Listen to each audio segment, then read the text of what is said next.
All right, so where we left off was on June 19th, 2015. The day before, my wife, at the time, my second wife, told me, "I'm sick of your drinking, I want a divorce." And I poured my drink in the sink, and I said, there we go, we don't need a divorce. And if that's not alcoholic thinking, I don't know what is. But what's very important is that's the first time in my life that anybody ever told me that I had a drinking problem. And I valued what she had to say, even though I didn't value her, or else I wouldn't have spent 10 years of my marriage drunk. But I valued what she had to say. It's just, I went for the quick solution. And I went to AA the very next morning. Now, I'm sure some of y'all will be asking yourself, well, man, none of this stuff you've talked about has to do with the process addiction. Well, it does. Because I didn't understand that, I wasn't an alcoholic at my first drink.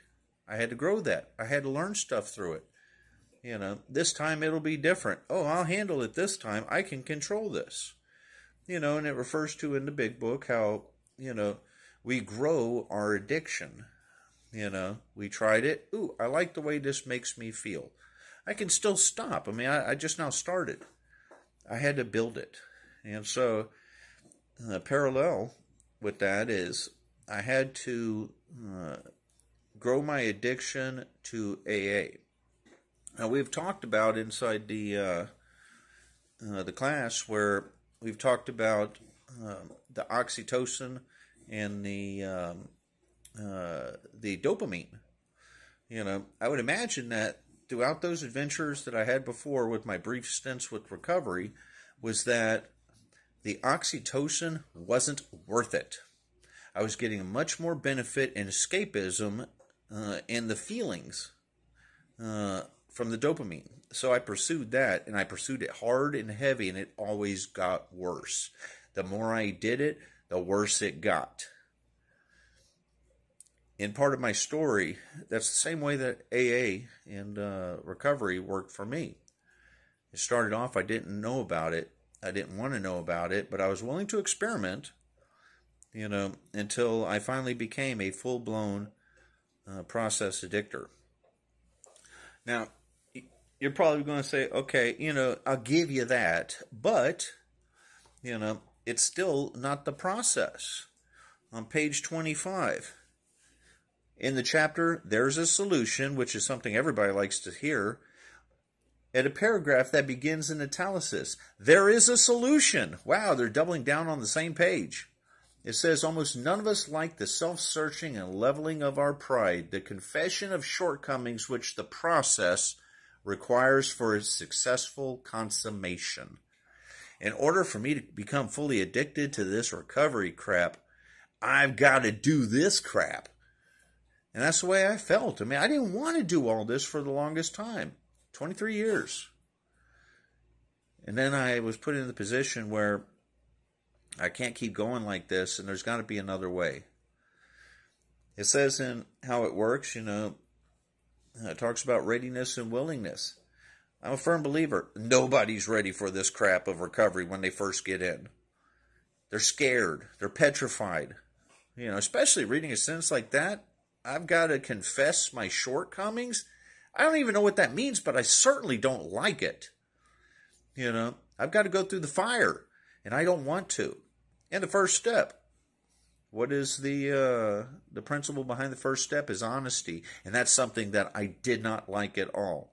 Because I learned as a child, when I'm honest, it hurts. Did you steal that candy bar? Yes. Here's your spanking.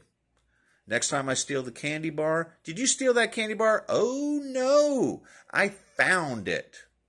Somebody gave it to me.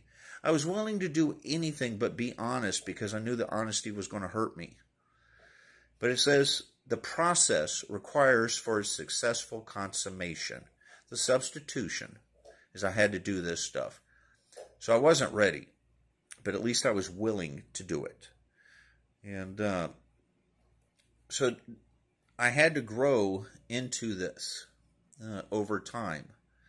And, even though this isn't a program about time, People that are newcomers, they've impacted me more than, people with 20 years.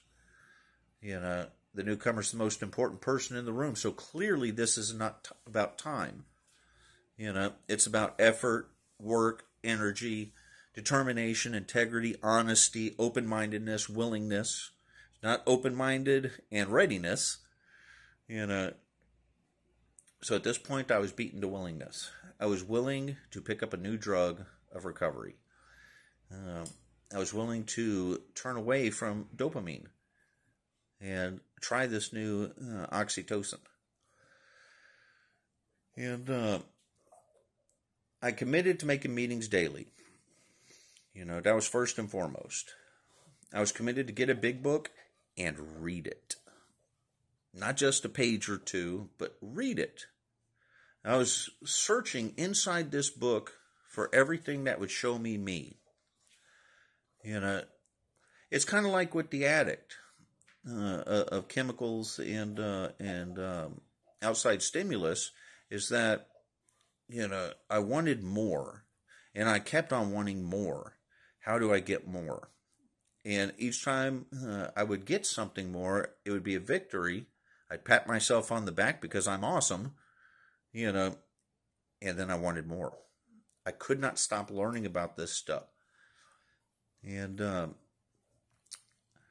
so that's where this now became a process. Instead of going to the bar, I went to meetings. Instead of going out and drinking with my friends, I went to meetings. It was an indoctrination to some degree. And I know that's not the best choice of words, but I don't know a better word at the moment. And so as I'm doing this stuff and I'm working the steps, I found myself gravitating to living at the meeting house, where I was afraid to leave the property because I knew that that's where the outside world was. I was safe in a little cocoon called recovery. When people would try to tell me something, I would tell them they're wrong if I felt they were wrong.